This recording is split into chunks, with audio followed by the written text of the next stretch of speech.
오늘 함께 나눌 말씀의 제목은 에돔인 도액입니다.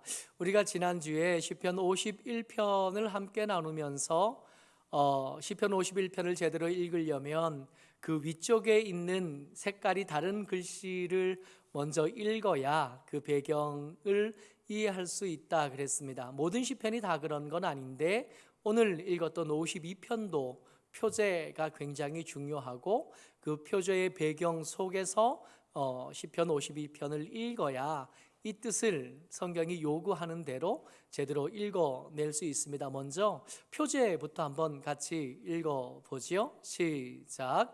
다윗의 맞쓰길 인도자를 따라 부르는 노래. 에돔인 도액이 사울에게 이르러 다윗이 아히멜렉의 집에 왔다고 그에게 말하던 때에. 아멘.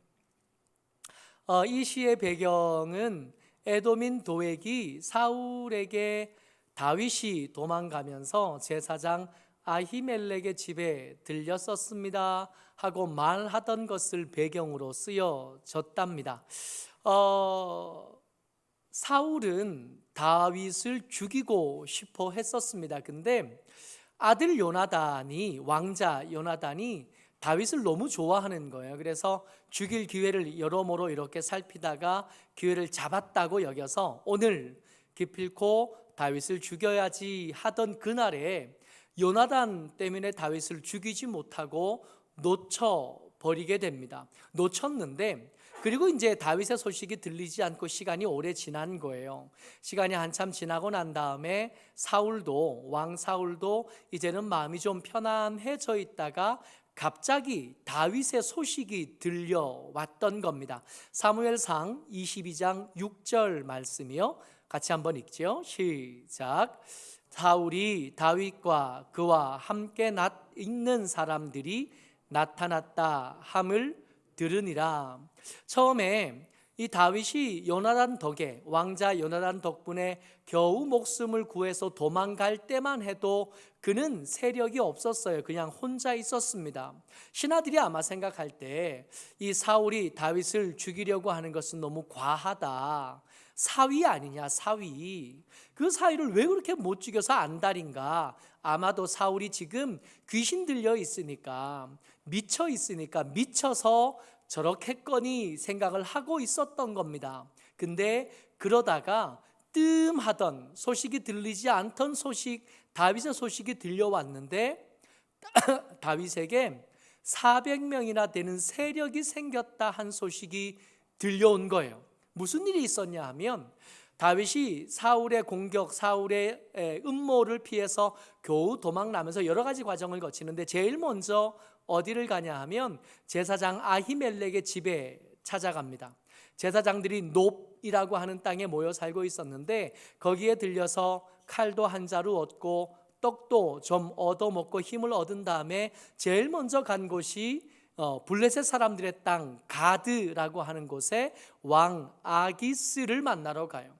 거기 가면 내가 좀 숨어서 사울 왕을 피해서 살 수 있겠거니 했는데, 여러분, 이 가드라는 곳이요, 골리앗의 고향입니다. 그러다 보니까 골리앗을 죽였던 다윗을 반겨줄 리가 없어요. 그래서 이게 신하들이 다윗을 향하여 험악한 계획을 말하는 것을 다윗이 흘려 듣고는 미친 척해서 겨우 살아나옵니다. 그렇게 살아나온 다윗이 이제 어디로 가냐 하면 막벨라라고 하는 광야 근처에 있는 동굴로 가서 숨어 있는데, 거기에 다윗과 처지가 비슷한 사람들이 몰려와서 한 400명 정도 돼요. 다윗이 혼자 있을 때는 굴 속에 숨어 살 수 있었는데 이제 한 400명 모이니까 더 이상 거기 살 수 없게 된 거죠. 그래서 거기서 더 이상 있을 수 없게 되니까 옆에 옆나라 이스라엘을 떠나서 외국 모압이라고 하는 것에 망명하러 갑니다. 거기서 모압 왕이 받아줬거든요. 원수도 아니었고 거기서 잘 살 수 있게 된 것 같아요. 그럴 때쯤 하나님의 선지자 갓이 다윗을 찾아옵니다. 하나님의 말씀이 다윗이여 여기 있지 말고 이스라엘 땅으로 돌아가라고 하십니다. 참 불합리해 보이는 말씀이셔요. 여러분 기억하실 것은 때때로 하나님의 감동하심이 우리의 상황과 우리의 형편과 맞지 않게 여겨질 때가 있습니다. 여러분, 감히 조언하건대 그때가 어쩌면 그 불합리한 상황을 뒤집어 엎을 수 있는 역전의 기회가 되는 것 같아요. 다시 한번요. 때때로 하나님의 감동하심이 우리의 형편을 전혀 감안해 주시지 않고 우리의 사정을 살펴보지 않고 너무 과한 것을 요구한다고 느껴질 때가 있더라고요. 그때 여러분 좀 힘을 내셨으면 좋겠어요. 그때가 그 불합리하고 그 위태롭고 그 어렵기만 한 상황을 뒤집어 엎을 수 있는 역전의 기회가 됩니다. 다윗이 믿음의 사람이잖아요.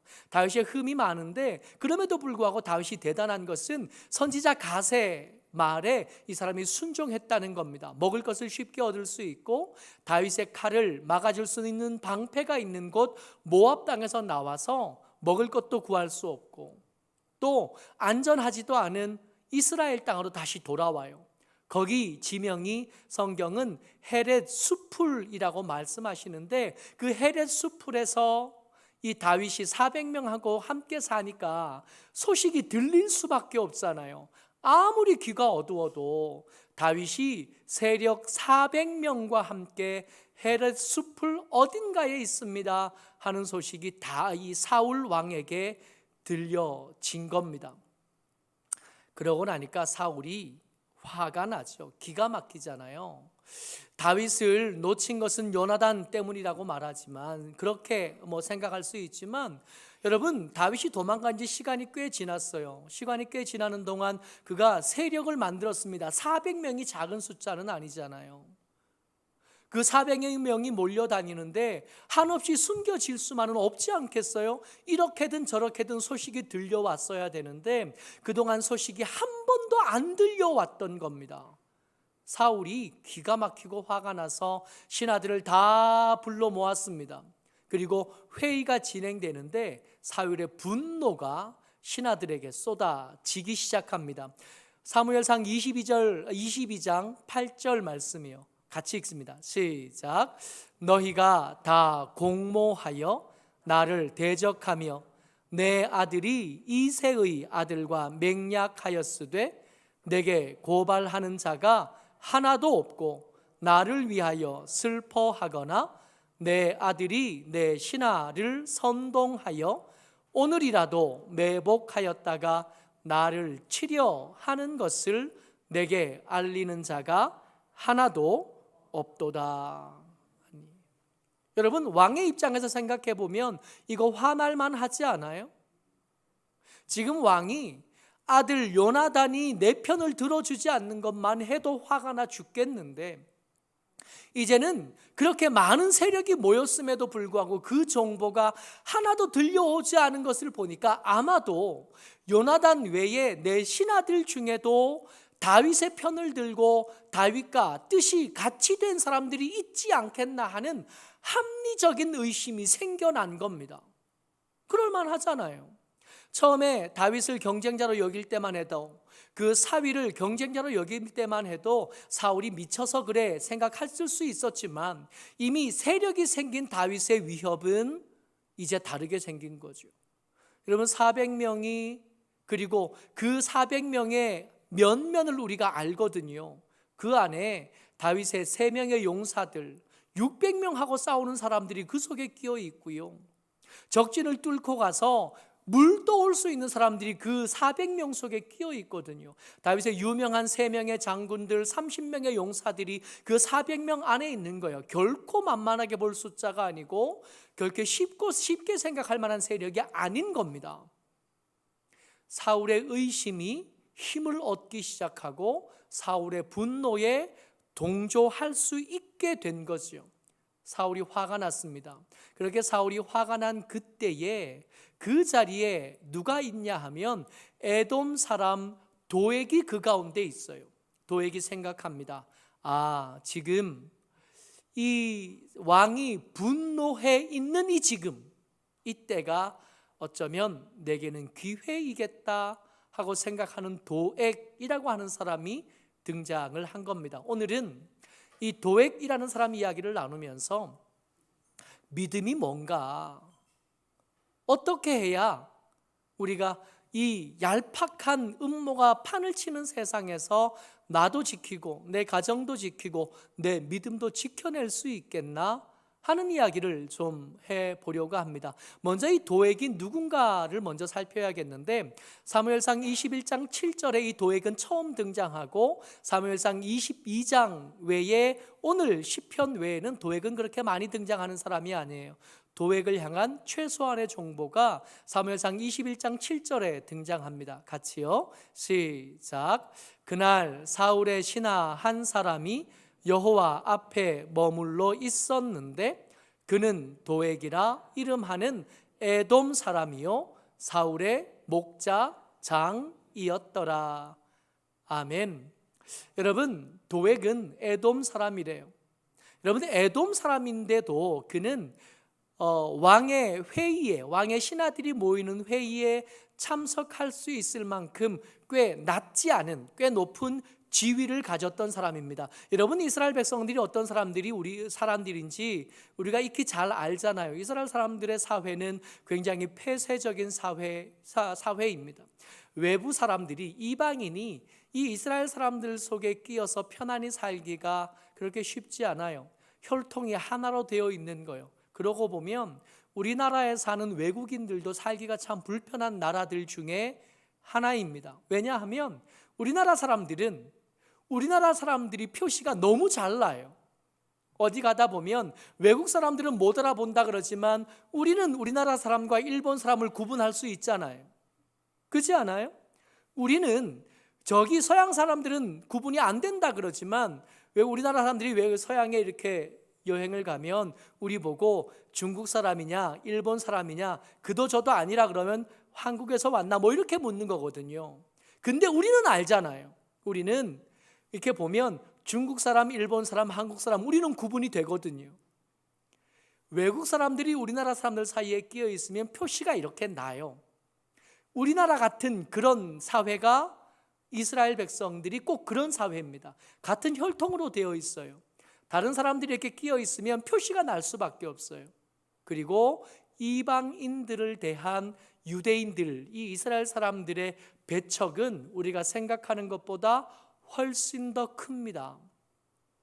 그런 중에 이 에돔 사람이면서도 왕의 신하가 되고 왕의 신하들만 모이는 회의 자리에 도액이 등장했다는 것은 짐작할 수 있는 거예요. 이 사람 굉장히 실력 있는 사람입니다. 이 사람 굉장히 실력 있고 그의 처세에 굉장히 능숙한 사람입니다. 근데 그렇다고 해도 지금 이 21장 7절에 에돔 사람이요 사울의 목자 장이었더라 한 말씀을 보면 높기는 한데 그렇다고 해서 왕의 회의 자리에서 자기의 목소리와 말로 영향력을 행사할 만큼 충분히 높으냐? 그렇게 말했을 때는 그 정도까지는 아닌 거예요. 애매할 수밖에 없는 자리. 충분히 실력도 인정받았고 처세도 훌륭하지만 이방인이라고 하는 에돔 사람이라고 하는 한계는 벗어나지 못한 딱 그만큼의 지위를 가진 사람이 도액이었던 겁니다. 어쩌면 이미 도액이 지금 높 땅에 하나님의 백성들의 제사장들이 사는 땅에 거기 와 있는 것, 여호와 앞에 머물러 있다 한 것도 사실은 그의 처세술의 한 가지였을 가능성이 높아요. 아무리 애를 써도 그 혈통의 한계를 벗어날 수 없는데 그래도 이스라엘 백성들이 하나님을 잘 믿는 사람들, 하나님을 잘 믿는 사람들에 대해서는 굉장히 또 너그럽거든요. 그래서 더 이상 올라갈 수 없게 된 애매한 위치에 선 도액은 제사장들 사이에 가서 하나님의 사람으로 자기의 신분을 세탁하기를 원했을지도 모르겠습니다. 그런 에돔인 도액이 왕의 회의 자리에 있다가 기회를 발견한 거죠. 어쩌면 이번 기회에 내가 이 신분의 한계, 이 혈통의 한계를 벗어날 수도 있겠다 하는 생각을 했습니다. 그리고는 왕에게 그 회의 자리 중에 신하들에게 분노하고 있는 왕에게 말하죠. 22장 10절 말씀입니다. 사무엘상 22장 10절 말씀이요. 같이요. 시작. 아히멜렉이 그를 위하여 여호와께 묻고 그에게 음식도 주고 블레셋 사람 골리앗의 칼도 주더이다. 아멘. 여러분, 이 말씀이 사실은 아히멜렉이 다윗을 위해서 하나님의 뜻과 하나님의 의도를 물어보는 것, 여러분, 이거는 특별한 일이 아니라 굉장히 일상적인 일입니다. 다윗의 신분, 직업은 사울의 군대 장관이에요. 군 지휘관입니다. 전쟁을 앞두고 하나님께 하나님의 보호를 요청하고 하나님의 동행하심을 요청하는 것은 지극히 일상적이고 당연한 거예요. 높은 군대 장교인 다윗이 와서 먹을 것을 좀 달라, 나를 위해서 기도해 달라 하는 것 전혀 어색한 일도 아니에요. 그리고 다윗이 칼 달라 그래서 칼을 줬는데 그 칼도 사실은요, 다윗이 얻어온 거잖아요. 다윗이 전리품으로 가져온 거예요. 원래 소유권은 다윗에게 있는 게 맞습니다. 원래 자기 칼이라고요. 그 칼 받아간 거, 음식을 얻어 먹은 거, 그리고 하나님의 은혜를 구한 거 다 일상적인 이야기입니다. 그런데 이 똑같은 말이라고 해도 그 말을 언제 하느냐, 그 말을 누구에게 하느냐, 그 말을 어떤 분위기에서 하느냐 하는 데에 따라 말이란 것은 달라지기 마련이거든요. 이 도액이 분노한 사울왕 앞에서 한 이 말은 분노한 이 사울의 이성의 끈을 끊을 만한 아주 심각한 말이 됩니다. 여러분, 사울이 처음부터 다윗을 경쟁자로 생각했던 게 아니에요.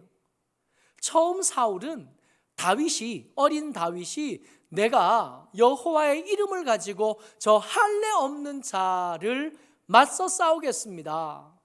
골리앗의 위협을 받으면서도 겁이 나서 꼼짝도 못하던 그 군대를 대신해서 다윗이 나가서 싸우겠다고 할 때 이 사울은 이 다윗이 굉장히 대단해 보였고 좋아했었어요. 기뻐했었다고요. 그를 위해서 자기의 갑옷도 벗어주고 투구도 벗어주고 자기 칼도 내어줄 만큼 호의로 가득했습니다. 그러던 이 사울이 언제 그 마음이 바뀌냐 하면, 언제 다윗을 향하여 경쟁자로 보기 시작하냐 하면, 다윗이 골리앗 죽이고 나서 그 전쟁을 승리로 잘 마치고 나서 개선 행진을 하는데 왕과 다윗이 함께 이스라엘 백성들 가운데로 돌아오는데 여자들이 노래 부르기 시작했잖아요.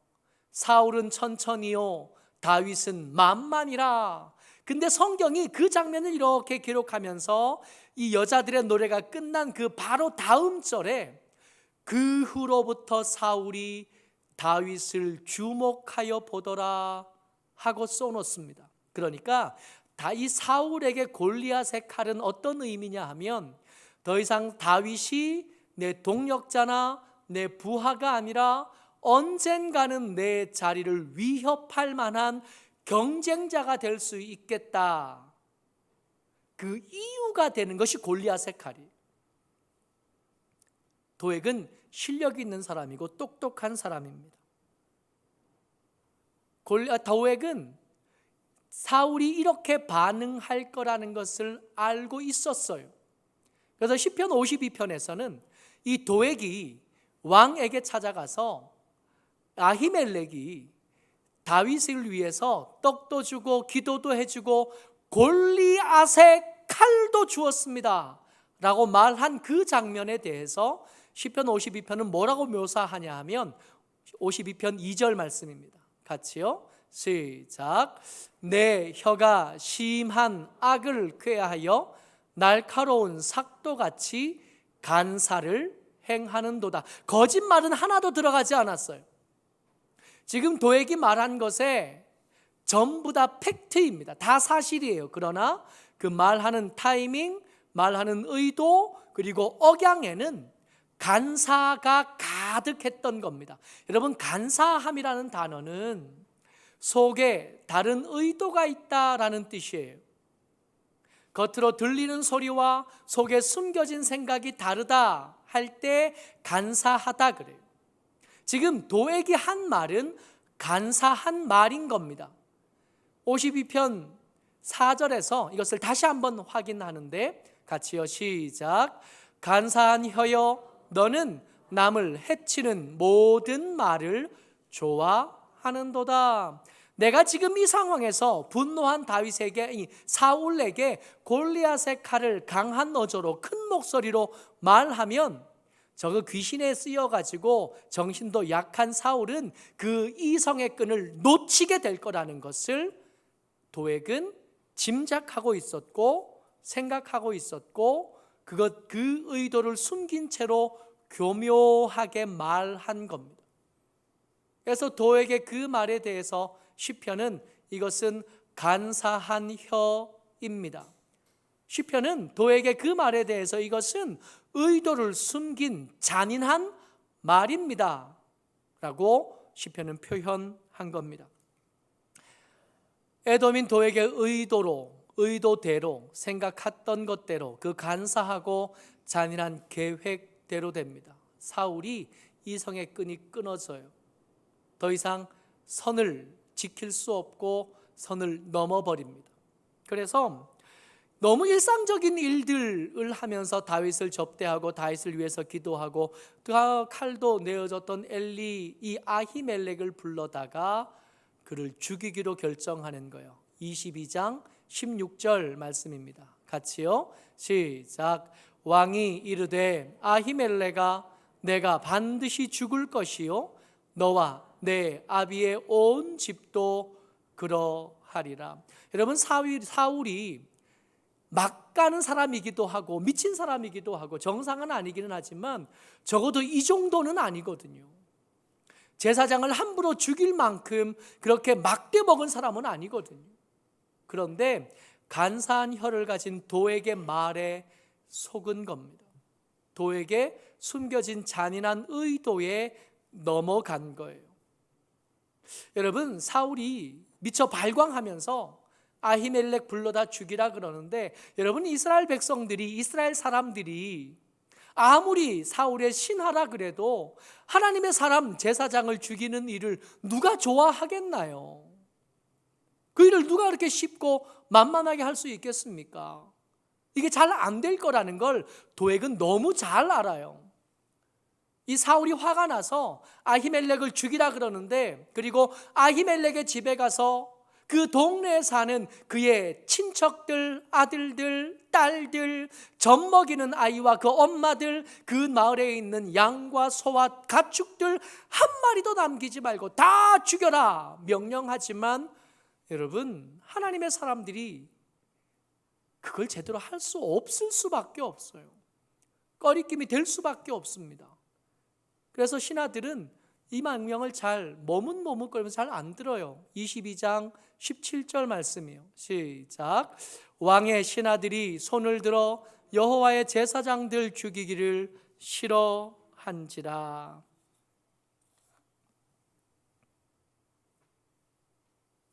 에돔인 도액은 괜찮았거든요. 나는 제사장 죽일 수 있거든요.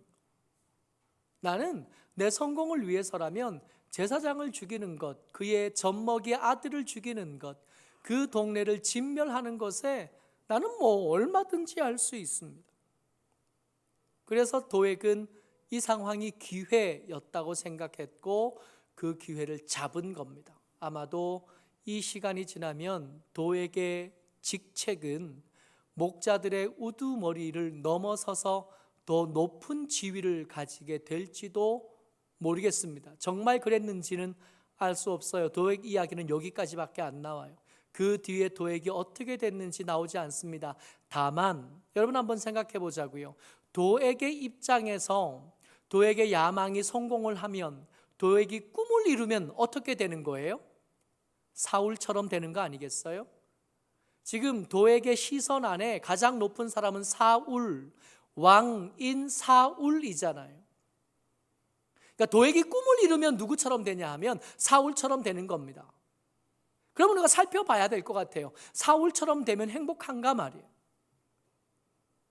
멀리 갈 것도 없이 오늘 아까 읽었던 말씀 사무엘상 22장 8절 말씀을 한번 살펴보면 지금 도액의 입장에서 꿈을 이룬 사울은 어떤 상태인지를 짐작할 수 있게 합니다.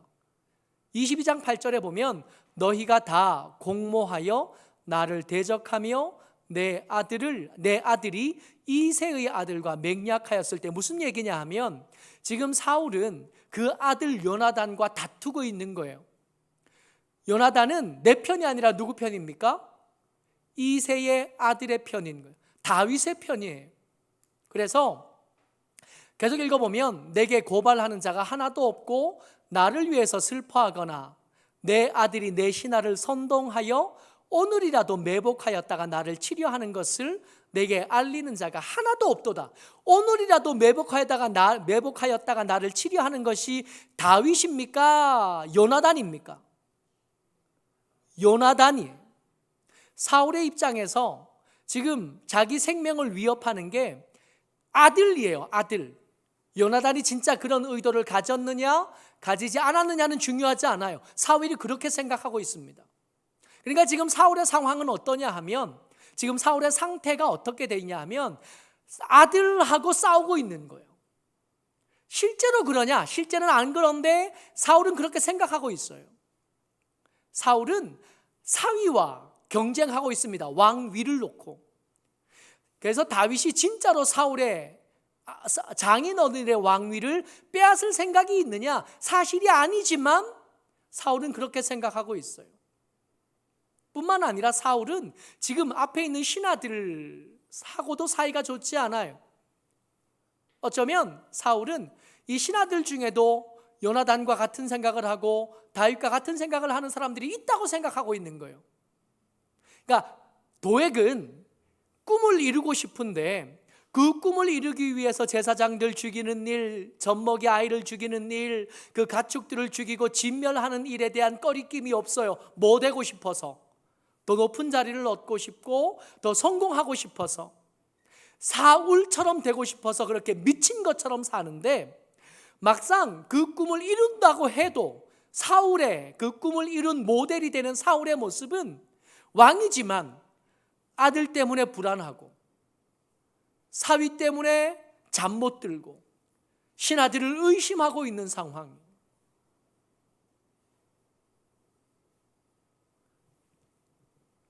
도액이 꿈을 이루면 사울이 됩니다. 사울 되면 행복한가요?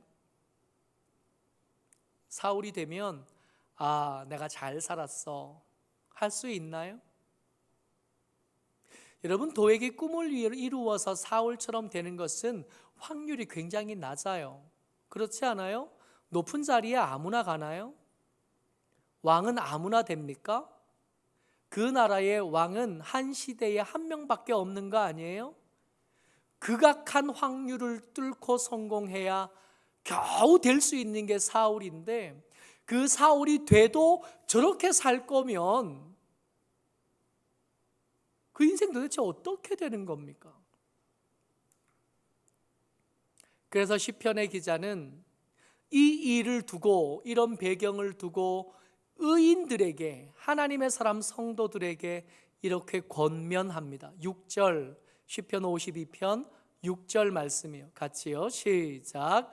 의인이 보고 두려워하며 또 그를 비웃어 말하기를. 두 가지 태도가 등장하는데 첫 번째 태도는 두려워해야 된대요. 사실은 의인들이 두려워해야 될 게 첫 번째가 뭐냐 하면 저들의 포악한 자들, 그 능력 있고 그 힘 있는 자들의 간사한 계획을 두려워해야 될 필요가 있습니다. 이길 수 없거든요. 근데 그것보다 더 두려운 건 뭐냐 하면 도액 안에 있는 그 잔인한 DNA요. 어떻게 해서든지 성공하고 싶어하고 성공하는 과정 가운데서 행하는 악행을 아무것도 아니라고 생각하는 그 마음이 도액 안에만 있는 게 아니라 사울에게만 있는 게 아니라 우리 모두에게 다 있다는 게 진짜 두려운 거예요. 정신을 놓으면 우리도 어느샌가 간사한 말을 하면서 상대방을 해쳐서라도 그 사람들 찍어 누르고 끌어내리고 그 자리로 올라가고 싶어하는 마음이 우리 가운데도 있다고요.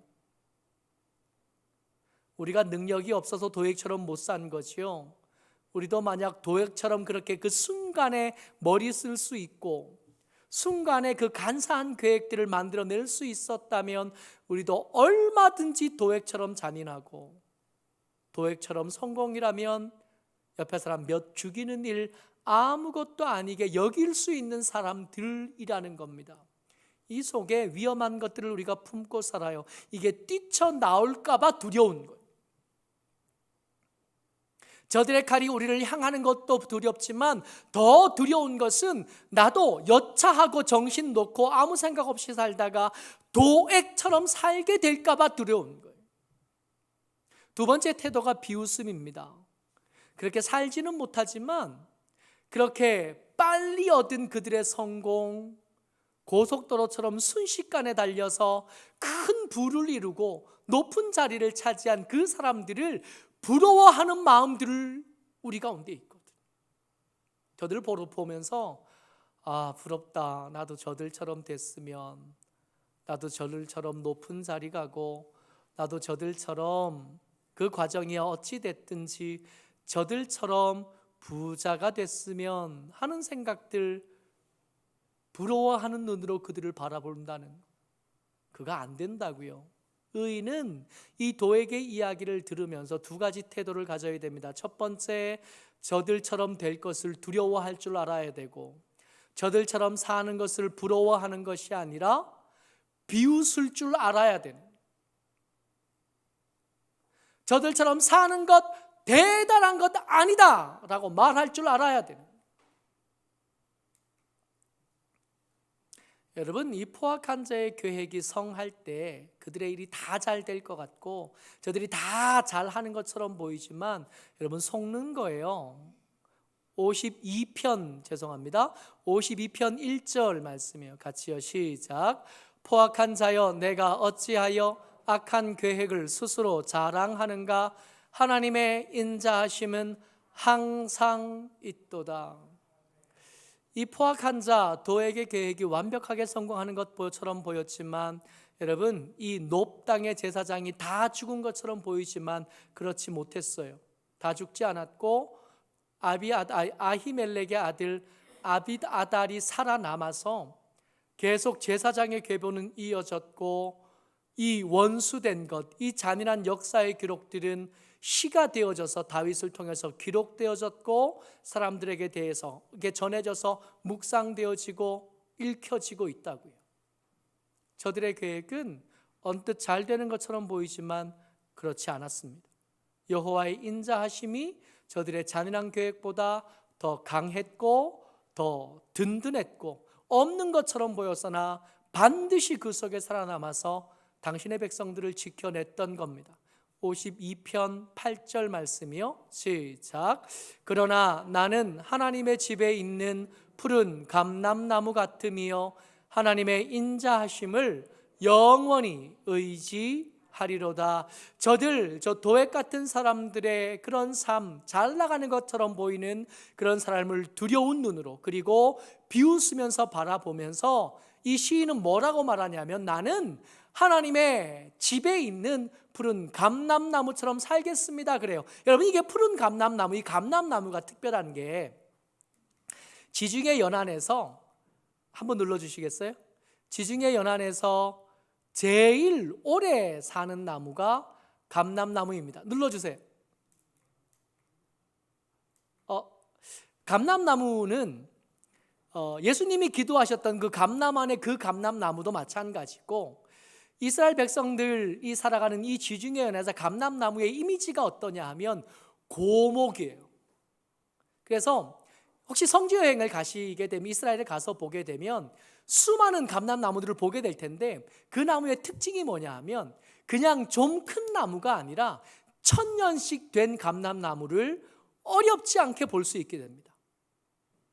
무슨 얘기를 하고 싶으냐 하면,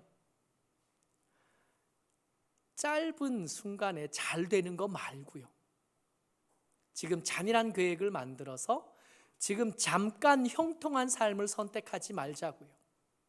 저들의 잔인한 계획이 금방은 잘 될 것처럼 보여도 그게 영원히 계속되지는 않습니다.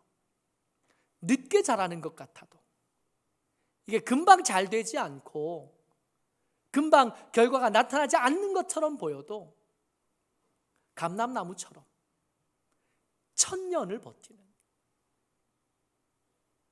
뿌리를 깊이 내리고 나무를, 그 가지를 크게 낸 다음에 바람이 불어도 그 자리를 지켜내고, 가뭄이 들어도 깊이 내린 그 뿌리를 통해서 물을 찾아내면서 살아나가는, 잠깐 잘 되는 거 말고 계속 잘 될 수 있도록.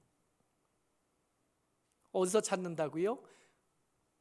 간사한 혀로 찾는 게 아니라 여호와의 인자하심을 의지하면서 살아가는, 모쪼록 저와 여러분들이 주의 은혜 가운데 여호와의 인자함을 의지하는, 그래서 천년을 버텨내는 감람나무처럼 하나님 앞에 믿음의 사람으로 살게 되시기를 주의 이름으로 축복합니다. 아멘.